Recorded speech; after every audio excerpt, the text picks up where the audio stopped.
Assalamualaikum warahmatullahi wabarakatuh. Balik lagi di channel Akbar CK. Menarik nih teman-teman. Adi Prayitno dan Bung Toto sentil Roy Suryo. Bung Toto mengakui kalau Pak Jokowi betul-betul lulus kuliah Fakultas Kehutanan UGM. Sedangkan Adi Prayitno mengatakan Pak Jokowi nggak peduli soal isu ijazah ini. Nah, seperti apa video selengkapnya? Tanpa berlama lagi, yuk kita saksikan videonya berikut ini. Adi, kalau saya baca nih ya Bang Don ya, baru-baru ini kemarin kalau nggak salah ya, Pak Jokowi bilang, kok repot banget sih ngurusin ijazah sampai bertahun-tahun berlarut-larut gitu. Ada orang besar nih, bukan yang badannya besar ya, mungkin pengaruhnya besar atau apa yang besar nih, silakan Mas Adi. Apanya yang besar? Ya, entahlah ya. Sebenarnya saya termasuk yang ingin menghindari perdebatan-perdebatan soal ijazah karena bagi saya tidak produktif. Betul. Sehingga isu-isu krusial dan isu-isu penting itu seringkali terlewatkan. Karena Bang Don dan Bung Toto kan kita tidak paham kalau tidak ngomong ijazah dan tidak ngomong Jokowi, ada kecenderungan memang tidak menarik ke pemirsa. Nggak ada yang nonton, nggak ada itu, seterusnya dan seterusnya. Ada sesuatu yang menurut saya publik itu penasaran ya. Apa soal ending dari ijazah ini semua? Apakah pembuktian yang akan dilakukan di pengadilan itu akan memberikan rasa puas publik ataupun tidak? Tapi bagi saya satu hal ya, bahwa ini semacam eksepsional di mana Pak Jokowi itu memang dituntut untuk membuktikan kepada publik soal apakah ijazahnya itu seperti yang dituduhkan ataupun tidak. Tapi Jokowi tentu punya alibi dong, dia membela bahwa persoalan ijazah itu tidak harus diumbar kepada publik. Satu-satunya instrumen untuk membuktikan itu semua adalah soal pengadilan. Bahkan kalau kita mendengarkan wawancara Pak Jokowi dengan salah satu TV swasta yang lain misalnya, bagi saya itu semacam pesan yang cukup tebal bahwa Pak Jokowi itu sebenarnya tidak terlampau peduli dan bahkan tidak terlampau mengikuti bagaimana persoalan ijazah yang persepsinya sudah cukup bias kemana-mana secara politik. Sepertinya Jokowi ingin kasih pesan bahwa ingin bicara tentang ijazah Pak Jokowi ya kuncinya hanya di pengadilan dan hukum. Sementara persepsi-persepsi politik terkait dengan isu ijazah, saya kira itu tidak akan memberikan efek apapun. Makanya Pak Jokowi hanya akan ingin ditunjukkan di pengadilan. Yang saya tangkap di situ sebenarnya Bang Don ya. Nah yang kedua bagi saya tentu saya berharap juga semoga persoalan ijazah ini cepat berakhir lah ya, karena saya kira agenda-agenda strategis bangsa kita bukan hanya soal ijazah, karena agenda-agenda strategis ini kalau tidak dikawal oleh kelompok-kelompok civil society, gerakan aktivis termasuk juga masa akar rumput ya, saya khawatir begitu banyak kebijakan-kebijakan politik pemerintah yang sebenarnya cukup penting dan krusial itu lewat begitu saja tanpa ada feedback dan kontrol yang cukup memadai. Saya di situ sih sebenarnya. Tapi Mas Adi, Jokowi bilang kalau ada agenda besar politik yang ingin menurunkan reputasi, menghina dia. Ya saya kira hanya Pak Jokowi dan Tuhan lah yang tahu siapa yang mengorkestrasi itu, soal siapa orang besar yang ada di belakang gerakan ini semua. Tapi setahu saya memang setiap gerakan politik dari dulu pastinya ada tudingan-tudingan yang mengorkestrasi. Jangankan soal ijazah, kita aja kalau demo di depan DPR, di depan istana, di gedung pemerintahan pasti ada yang menuduh, pasti ada yang menggerakkan, ada yang menunggangi, ada free rider dan seterusnya.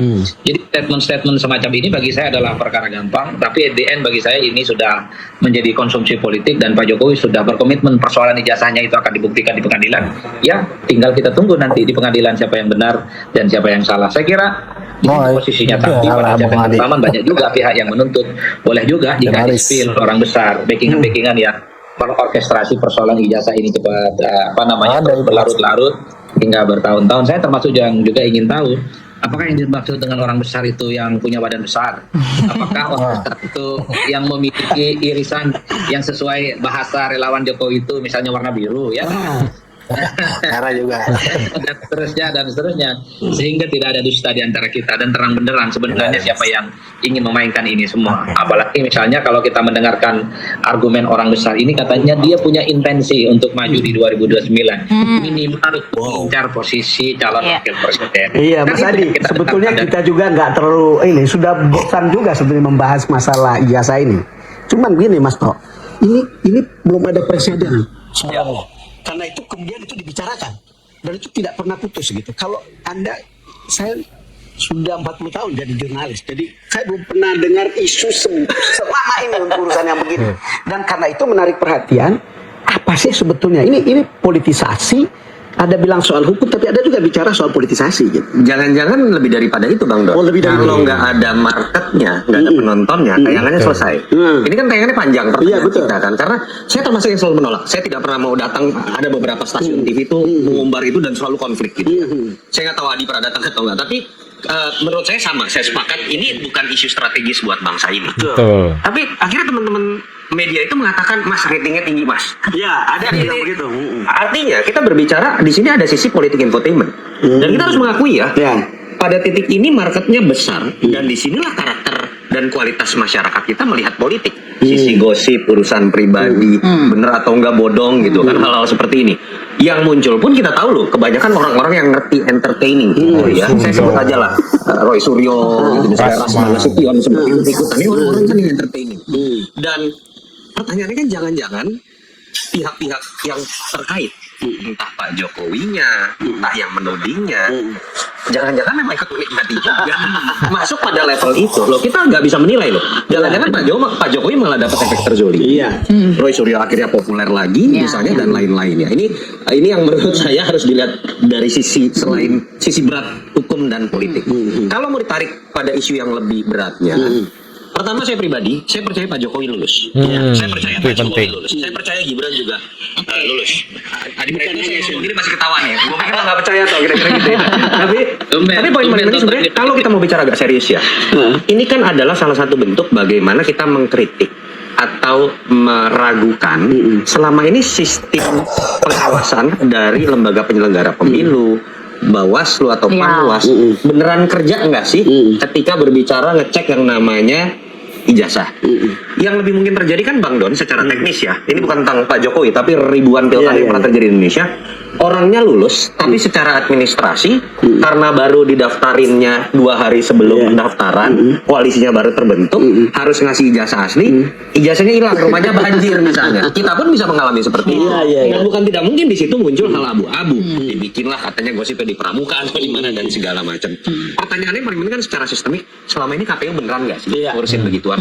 Karena faktanya Panwas misalnya terkait money politik, ya akhirnya juga banyak hal-hal yang tidak dikerjakan dengan benar kok. Kalau kita mau masuk ke dalam hal yang sifatnya pembenahan, yuk masuk ke situ, tapi jangan dalam konteks karena saking bencinya sama Jokowi, pokoknya nggak ketemu bukti palsu, sekarang Gibran gitu. Nanti jangan-jangan Kaisang dan lain-lain, itu menurut saya tidak sih. Oke, jadi Anda yakin tidak ada agenda menuju 2029 dari yang peristiwa menggoyah? ijazah ini? Mungkin saja, tapi bisa juga malah jadi bumerang. Ketika kita bicara mengenai Pak Jokowi terus-menerus dibahas dalam ijazah palsu, Malah akhirnya tetap ada di atas panggung. Dan ketika diserang oleh orang-orang yang mungkin kadang-kadang terlalu antagonis, bukan tidak mungkin efeknya malah positif buat Pak Jokowi. Itu yang menurut saya, ya semoga siapapun yang bermain, ya saya berharap udahlah, lu kerja politik aja lah kalau pengen punya ambisi di 2029 gitu. Sayang gitu waktu dihabiskan seperti itu. Dan akhirnya saat ini itu akumulasi bagi saya. Kalau apakah ini persoalan politik ataupun hukum, saya justru melihat ini persoalan politik ya. Persoalan politik dalam arti ingin menghantam Jokowi setelah jadi presiden. Kenapa ini misalnya tidak dilakukan oleh kelompok-kelompok yang menentang itu 5 tahun, 10 tahun yang lalu? Karena posisi Jokowi cukup powerful, presiden yang dicintai rakyatnya, infrastruktur yang kemudian diakui, approval ratingnya sampai ke langit ke-7, kira-kira begitu. Nggak ada.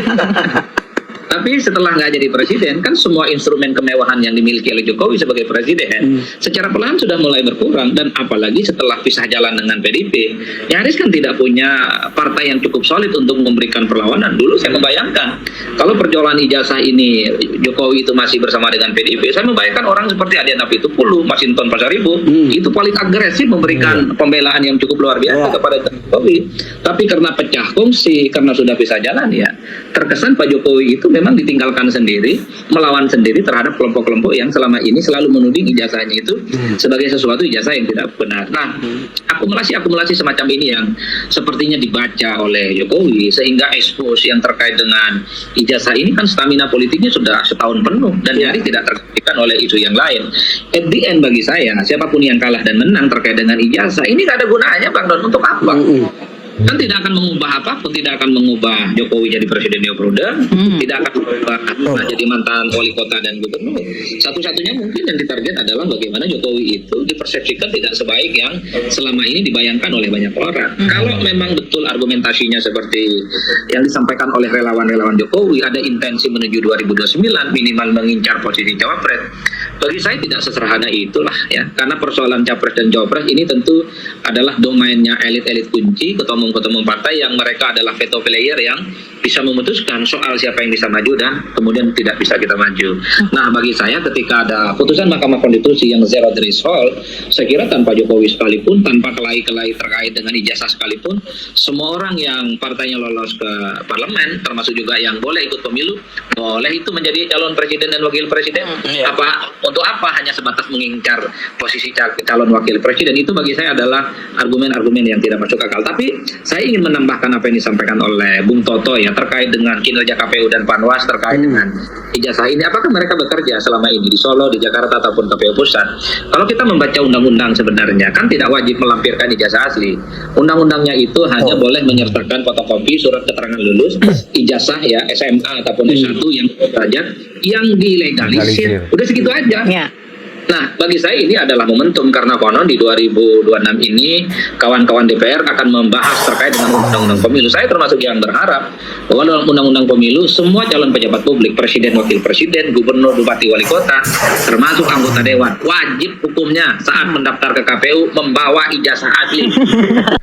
Nah, inilah video kita kali ini. Silahkan ketik komentar kalian di kolom komentar ya. Mudah-mudahan apa yang disampaikan oleh Bung Adi Prayitno ini untuk pemilu yang akan datang ya, para calon itu wajib membawa ijazah asli.